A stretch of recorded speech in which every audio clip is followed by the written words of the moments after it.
Today, I'll be taking you through a Cricut leather bracelet tutorial showing you how to make this really cool shell-themed leather bracelet. Here's a list of everything you're going to need. There are links in the description for supplies and to download Bracelet SVG cut files for this project. All right, let's go ahead and get started. The first step is to download the bracelet design file. So you have a couple of options here. You can buy the one on the left for a few bucks in my Etsy shop, which also helps to support this channel. There's a 25% off code in the description, and you'll get these 3 other designs with it as well.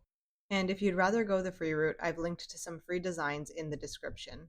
If you're purchasing the file from my Etsy shop, just follow the link and click Add to Basket and then proceed to checkout. You'll get an email with the download link and also be able to access it here under Purchases and Reviews in your account profile. If you're downloading a free file, follow the link and make sure you filter for free files here on the left to see what designs are available. I try to add new ones regularly, so check back if you're interested. So go ahead and find one that you like. I'm going to go with this one here and click it. You'll be taken to the download page. Go ahead and click free download and the file will be downloaded to your computer as a compressed zip file. Now it's time to open the file in Cricut Design Space. So to do this, go ahead and open Cricut Design Space and then select New Project to open a new project. Find the design file on your computer that you just downloaded. You can go ahead and unzip it and then open the unzipped folder. In here, you'll find 5 different formats of each design file. If there are multiple designs, find the folder for the design you want and open that. For this project, we want the shell design, so I'll open this folder here. The file we want is the SVG file. This will be the one with .svg at the end. That's the one we'll import into Cricut Design Space. You could also use the PNG file if you're more familiar with those. So back in Cricut Design Space, click Upload in the left panel. Click Upload Image and you'll see this drag and drop box. You can either browse for your file or you can drag the SVG file into the box like I'm doing here. Then click the Continue button in the bottom right and then go ahead and click Upload in the same spot. The design will now be added into your new project, and now we just need to resize it to fit the wrist of whomever will be wearing it. If you don't know how to measure it, see the description for a link to a tutorial. Go up to the size section here and enter the wrist size. Mine is 6.5 inches, and then click Enter and the design is ready to cut. Now it's time to prepare our mat and material for cutting. Because we're working with leather, I'm using a strong grip mat along with strong grip transfer tape to help keep the leather securely in place and to keep my mat clean. Here I'm placing the transfer tape with the sticky side up and securing it using a brayer and then peeling off the backing. This is the piece of leather I've used. You can see it's not too thick, which makes it ideal for the Cricut. I've linked to an article in the description about choosing a leather that will work with your Cricut. This leather is about 0.8 millimeters thick, and I already did some testing and added the custom cut settings to Cricut Design Space. I've also linked in the description to a tutorial on how to find the cut settings for your leather. So I'm placing it with the fuzzy side down onto the transfer tape here and making sure it's really secure with a brayer so that it doesn't move during the cut. Now we're going to set up the cut. Go back to Cricut Design Space and click the Make It button in the top right corner. Position the design to the correct place on the mat, and once you've done that, you can go ahead and click on the Continue button and you'll be taken to this Cut Options page where you can choose your cut settings. Select the custom settings that you've added for your leather. And now it's time to cut. Go ahead and load the mat into the Cricut and press the flashing Go button. This will start the cut. I recommend using a deep point blade for these types of leather bracelet projects. Some of the cuts will be too intricate for the knife blade, and the fine point blade won't work well on leather. And make sure it's sharp. A dull blade will ruin the project. It's also a good idea to move the star wheels to one side so they don't imprint your leather. And here it is. It's finished cutting and time to get it off of our mat.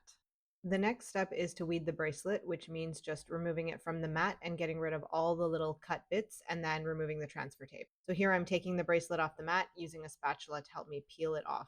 And here's our cut bracelet, and you can see the blade cut through the transfer tape, which I haven't been able to avoid, but it still keeps my mat a little bit cleaner, so I prefer using it.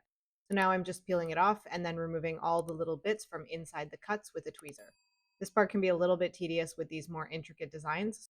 And so here we have our cut bracelet. We've got a really nice clean cut and we're ready to dye it. Now we get into the fun stuff. In this next step, I'm going to dye the bracelet. Just a few quick things about dyeing leather before we get into it. First, I feel like dyeing leather could be an entire video on its own or even several videos, but there are a few important things to know for this method. One is that you'll want to use a water-based dye for this technique. Oil-based dyes won't work with the foam shaving cream that I'll be using. Next, the leather needs to be unfinished and suitable for dyeing. It's best to check with the vendor you're buying from that the leather is suitable for water-based dyeing. Also, you need a foam-based shaving cream. Gel-based creams won't work, and it doesn't need to be anything fancy. I use stuff from the dollar store. If you want more details on this dyeing technique, leave a comment for a future video. So I've spread some shaving cream into a shallow tray that's big enough for my bracelet, and now I'm using a plastic pipette to drop dye onto the foam, alternating the colors. Now I'm using a knitting needle to swirl the colors together. The idea is to fill in all the white space so that your bracelet will be fully covered in dye. Now I'm carefully placing the bracelet down into the foam, trying to make sure it has full contact. It should be sitting lightly on the surface. You'll want the fuzzy side facing up, but you can do this on both sides if you want. I typically wait about 5 minutes and then carefully pull the bracelet up out of the foam and transfer it to a plastic surface using a tweezer. I then use a squeegee to remove as much foam as I can and then give it a quick rinse. So just a couple of things about rinsing, which I did off camera. First, make it really quick. You're just trying to get the foam off, but you don't want to lose the dye, which will run. Next, I found that water-based leather dyes won't stain my sink, but you should test it with your sink just in case. And after you've rinsed it, just dab it with a paper towel lightly and place it on some paper towels to dry. Wait at least 24 hours until it's fully dry before the next step. In this step, we're going to buff and condition the leather. This is to remove any excess dye that's still on the surface. I'm using a clean rag to buff off the dye, and if it's a lighter rag, you can check to see how much rub off you're getting. When it's almost nothing, that's when you know you're done. Do this on both sides, and then we're ready for conditioning. I'm using Neat's Foot oil. This is a local brand, but the one I use now is Beebing's, which is easier to find. I'm putting some oil on a clean rag, and then since the front is smooth, I can gently wipe it on. For the back, a dabbing motion works better. The purpose of conditioning is to moisturize our leather, which will have become quite dry and stiff after dyeing it and rinsing it. Be sure not to overdo the oil, and then we let it dry for 24 hours. Now I'm going to seal the bracelet. This prevents dye rub-off and keeps the fibers from shedding. The sealant I use is called Beebing's Leather Sheen. I usually apply a couple of coats to seal and protect the bracelet. Apply some sheen to a clean rag and then gently wipe the front of the bracelet. For the back, you'll want to dab into it with a bit of pressure. Apply an even coat to both sides and then use a narrow paintbrush to apply it along the outer edges. When you're done, let it dry for 8 hours. You can then apply another coat if you want, giving it another 8 hours to dry.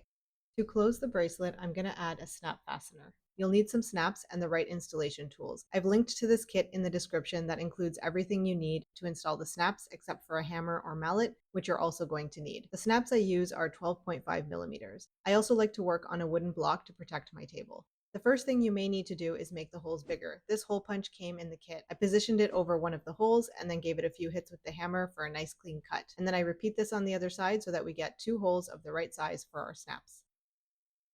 Next, I'm going to position the button and socket on one side of the bracelet. So I'm feeding the button up through the hole and resting it on the concave side of this base that came with my kit. I'm placing the socket on top of the button on the other side of the leather and holding everything together in place with this pointed installation tool. Next, we secure everything with a few hits of the hammer. I'm checking that everything looks good and notice that it's not quite fully secure. If this happens, give it a few more hits with the hammer until there are no gaps and nothing is moving. It's worth practicing this a few times on scraps until you get the hang of it. Now we're going to position the eyelet and stud. I'm inserting the eyelet up through the hole on one side of the leather and placing the stud on top of the eyelet on the other side. I'm flipping over the base to the convex side and aligning with its center. And now I'll secure everything using the hammer and then check that everything is secure. Once it looks good, the snaps are done and the bracelet is ready to wear. And here's the finished bracelet. It's got this cool and very unique turquoise and purple shell pattern. I hope you enjoyed this tutorial. Be sure to like and subscribe so that I know to make more like it. That's all for now.